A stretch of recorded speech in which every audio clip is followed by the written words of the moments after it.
বাসা ভাড়া, তারপরে আমার কিস্তিও আছে, ঠিক আছে। আমার স্বামীর ছাড়া তো আমার সবকিছু হইব না। এবং জেল কয় বছর হবে সেটা তো আর আমরা জানি না। সরকারের কাছে আমার অনুরোধ, আমার আবেদন, আমি একজন অসহায় মা, আমার সন্তানের ঘরে ফেরত আনবেন।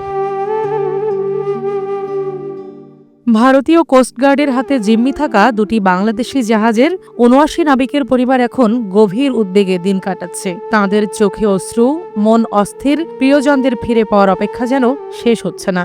দীর্ঘদিন ধরে তারা শুধু চিন্তা ও উৎকণ্ঠায় দিন গুনছেন। একমাত্র চাওয়া শীঘ্রই তাদের সন্তান, স্বামী বা বাবা ফিরে আসুক নিরাপদে। ২ মাস ১৪ দিনের বাচ্চাকে কোলে নিয়ে নৌ শ্রমিকদের ইউনিয়ন অফিসে এসেছিলেন বাংলাদেশি জাহাজ এমভি লায়লা 2 এর গ্রিজার রায়হানের স্ত্রী পান্না আক্তার। তিনি জানান, বাচ্চাটির বয়স যেদিন ১ মাস, তখন সাগরে মাছ ধরতে যান তার পিতা। সেখান থেকেই ভারতীয় কোস্টগার্ডের হাতে জিম্মি হন তিনি।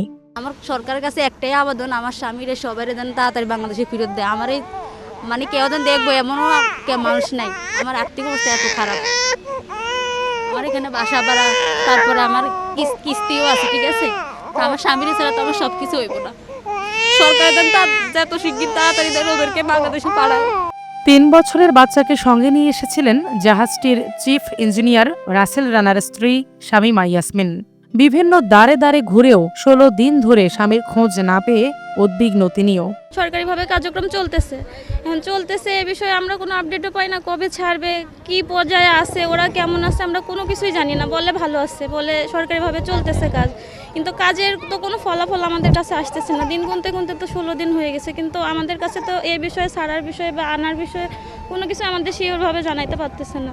কারো স্বামী, কারো পিতা, আবার কারো সন্তানের খোঁজ নিতে ৭৯ জন নাবিক পরিবারের কেউ না কেউ প্রতিদিন একবার নৌ পরিবহন অধিদপ্তর, আবার কখনো মালিকের অফিস, নয়তো শ্রমিকদের ইউনিয়ন অফিসে ঘুরছেন তারা। কিন্তু স্বজনদের কোনো খোঁজ দিচ্ছে না কেউ। এতে ক্ষুব্ধ অসহায় পরিবারগুলো। কারো হাজব্যান্ড আছে, কারো ছেলে আছে, কারো ওদেরকে যাতে বাংলাদেশে সবাইকে ফেরত পাঠাইতে পারে, এটাই আবেদন আমাদের। তাহলে সরকারের কাছে আমার অনুরোধ, আমার আবেদন, আমি একজন অসহায় মা, আমার সন্তানের ঘরে ফেরত আনবেন। ডাক্তার ইনুসের কাছে আমার অনুরোধ, আমি কর্ণফুলী জৈনপুরের মানুষ, আপনি তো আমার সন্তানের দেশ আলগাইছে। ওয়ানকে বয়স দিছে যে দেখো আমাগরে যদি আমাকে খাবার টাবার সব কিছু শেষ হয়ে গেছে, তাহলে এখন যদি আমাগরে যদি ২-১ দিনের ভিতরে যদি সারাই নিতে পারে তো নিবে, আর না নিতে পারলে আমাদেরকে জেলে দিয়ে দিবে। এবং জেল কয় বছর হবে সেটা তো আর আমরা জানি না। মঙ্গলবার দুপুরে ভারতীয় কোস্টগার্ডের হাতে জিম্মি জাহাজ লায়লা 2 এর ক্যাপ্টেন একটি ভয়েস রেকর্ড পাঠিয়েছেন মালিক পক্ষের কাছে। সেখানে তিনি জানিয়েছেন, আগামী ২-৩ দিনের মধ্যে সরকারিভাবে উদ্যোগ নিয়ে ছাড়িয়ে না আনলে ভারতীয় পুলিশের কাছে হস্তান্তর করবে কোস্টগার্ড, আর এমনটা হলে ছাড়া পেতে কয়েক বছর লেগে যাবে। আগামী দেখেন ২-৩ দিনের মধ্যে একটা আপনার সরকারের মাধ্যমে একটা সিদ্ধান্তে আসতে হবে আর কি, বুঝছেন।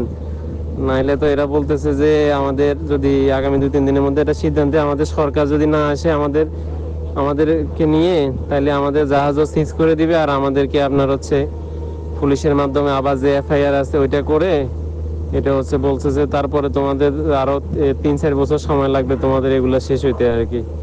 তাহলে একটু কাইন্ডলি দেখেন, আমাদের এখানে কিছু করার নাই।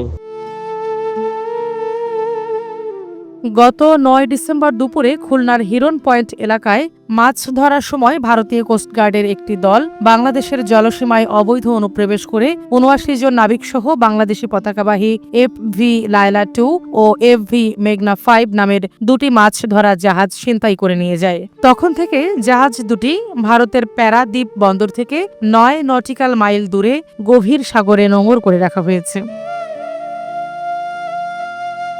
SATV digital.